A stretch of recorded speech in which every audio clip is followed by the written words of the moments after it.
Alhamdulillahilladzi arsala rasulahu bil huda wa dinil haq liyudhhirahu 'ala dini kullihi wa kafa billahi shahida. Asyhadu an la ilaha illallah wahdahu la syarika lah wa asyhadu anna Muhammadan 'abduhu wa rasuluhu la nabiyya ba'dah.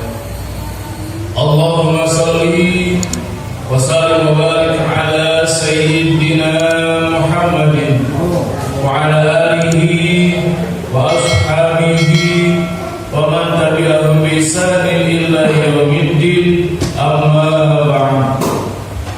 Fa ya ibadallah, ittaqullaha haqqa tuqatih wa la tamutunna illa wa antum muslimun. Hadirin sidang Jumat yang dirahmati Allah Subhanahu wa taala.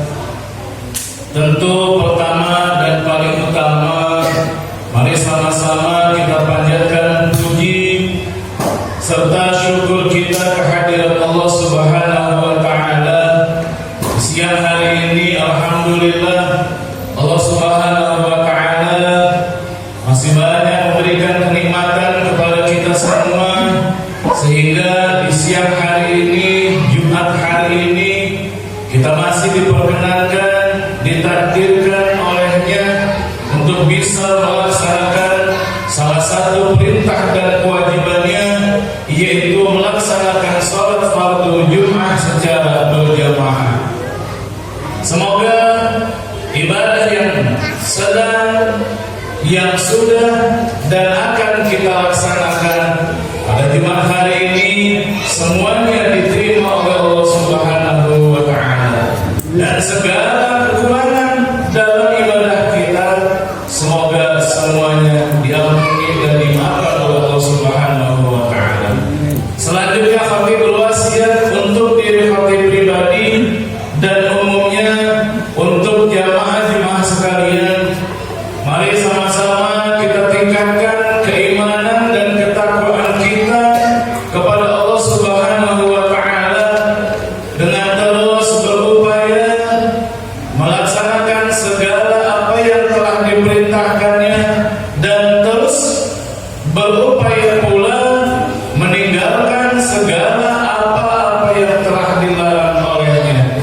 Semoga tatkala kita menghembuskan nafas terakhir, kita semua tercatat di hadirat Allah sebagai manusia yang bertakwa. Amin ya Allah ya Rabbal alamin. Hadirin jamaah Jumat yang Allah muliakan, sebelum kita lahir ke alam dunia, alam yang fana ini, maka terlebih dahulu seluruh manusia yang Allah ciptakan di muka bumi ini, maka dia akan melewati beberapa fase kehidupan sebelumnya. Yang pertama adalah semua manusia ruhnya dikumpulkan di alam yang satu, yaitu alam ruh. Semua ruh di sini adalah ruh yang baik semuanya, yang bertauhidkan kepada Allah. Walaupun ketika di dunia ruh ini sudah berbeda lagi manusianya, ada yang mungkin non muslim, ada yang mungkin muslim, ada yang lain sebagainya. Tapi tatkala pertama kali dikumpulkan di alam ruh, maka mereka mengakui Tuhan mereka adalah Allah Subhanahu wa taala. Alastu bi rabbikum qalu bala syahidna. Semua ruh mengakui bahwa Allah adalah Tuhan mereka. Mereka masih bertauhid kepada Allah. Kemudian setelah itu fase yang kedua adalah alam rahim. Di alam rahim ini manusia ditiupkan ruhnya, yaitu ketika memasuki 4 bulan dalam kandungan seseorang perempuan atau seorang ibu. Di sini pun juga sama. Seluruh manusia pada saat di alam rahim masih bertauhid kepada Allah Subhanahu wa taala, masih mengakui bahwa Allah adalah Tuhan mereka semua. Dan di fase yang ketiga adalah alam dunia. Disinilah baru dimulai perjalanan hidup kita, mulai dari lahir sampai dengan kematian menjemput kita kelak. Di sini manusia ada yang tetap bertauhid kepada Allah, tapi juga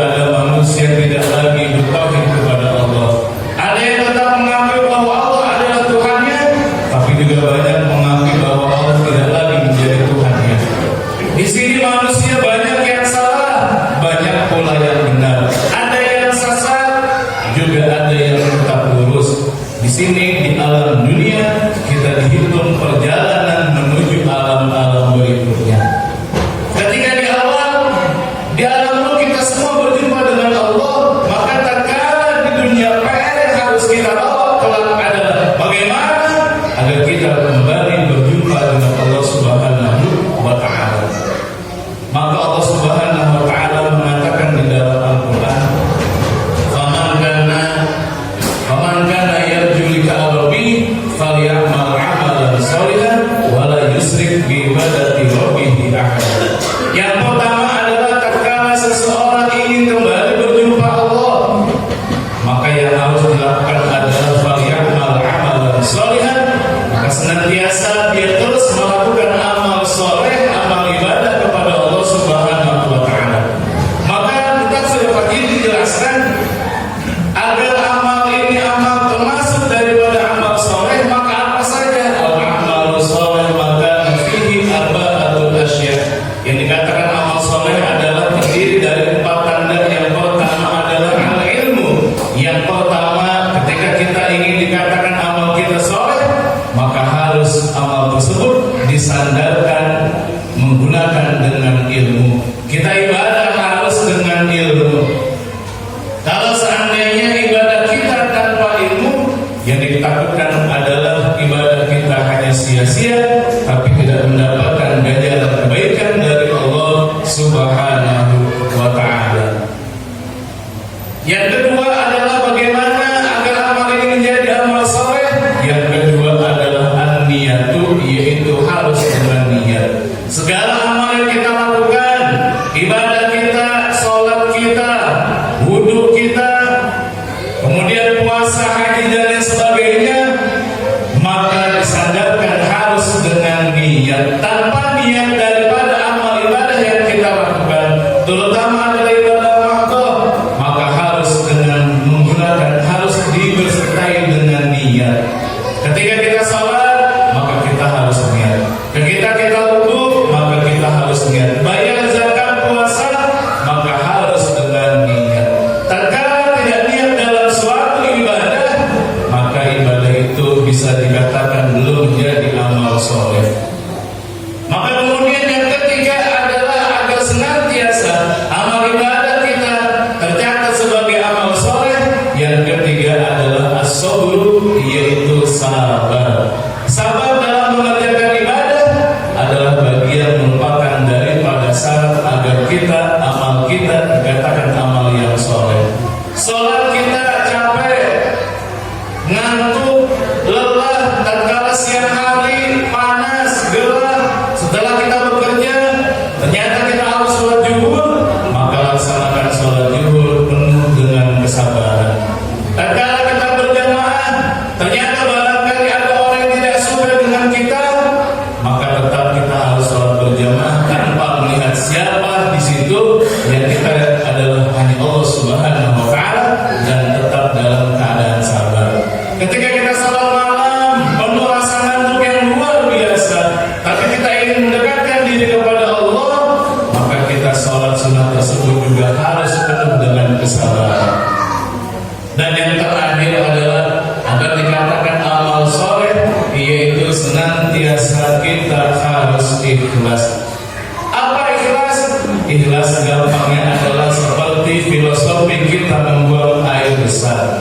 Ketika kita membuang air besar, makanan yang kita makan paling mahal, paling enak, yang belum pernah kita makan, tapi begitu makanan sudah masuk ke dalam perut dan kemudian kita buang melalui buang hajat, maka senantiasa kita tidak pernah lagi mengungkit-ungkit makanan tersebut yang sudah kita makan dengan harga yang mahal, bahkan barangkali belum ada yang menikmati selain kita, maka kita harus merelakannya begitu saja. Sama pula dengan ibadah. Tatkala kita sudah beramal soleh, seperti memberikan infak ke dalam masjid buat pembangunan masjid atau pesantren ataupun lain sebagainya, maka yang kita lakukan adalah harus ikhlas ketika kita sudah memberikan daripada infak tersebut. Jangan pernah diukit kembali, jangan pernah dibicarakan kembali. Yang kita takutkan ketika diukit lagi, dibicarakan lagi, maka takut itu tidak menjadi amal yang soleh.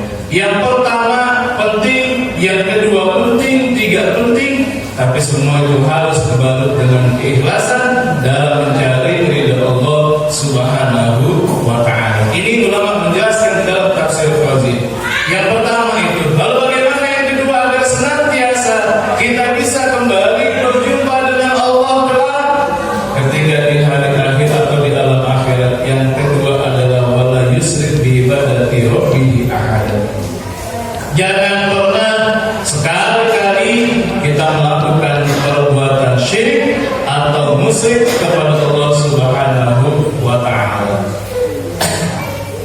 Kalau syirik yang nyata barangkali kita tahu, syirik yang jelas-jelas syirik mungkin kita tahu, kita paham, kita mengerti.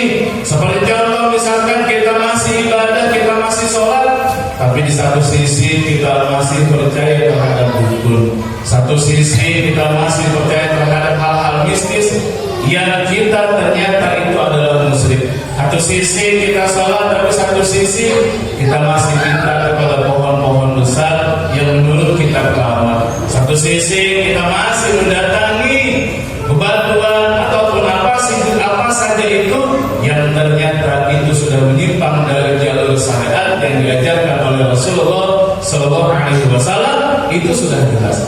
Tapi yang kita takutkan adalah syirik yang ternyata itu adalah syirik, tapi kita tidak sadar bahwa itu adalah musyrik atau syirik kepada Allah Subhanahu wa ta'ala.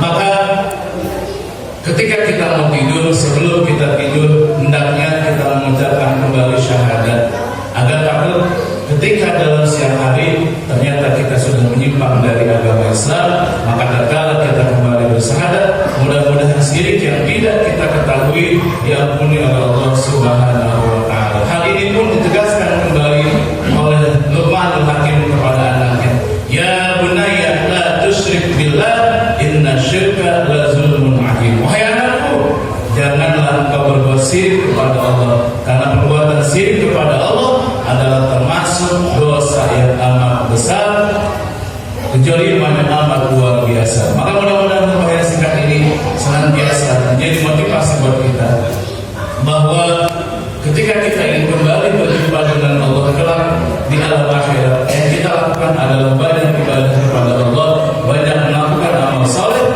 dan yang kedua, jangan sekali-kali kita berbuat musyrik kepada Allah, baik musyrik yang nyata ataupun yang tidak nyata, dan juga musyrik yang syirik khafi. Maka mudah-mudahan senantiasa Allah menjaga keimanan dan ketakwaan kita semua. Amin. Ya Allah ya Rabbal alamin. A'udzubillahi minasyaitonir rajim. Bismillahirrahmanirrahim.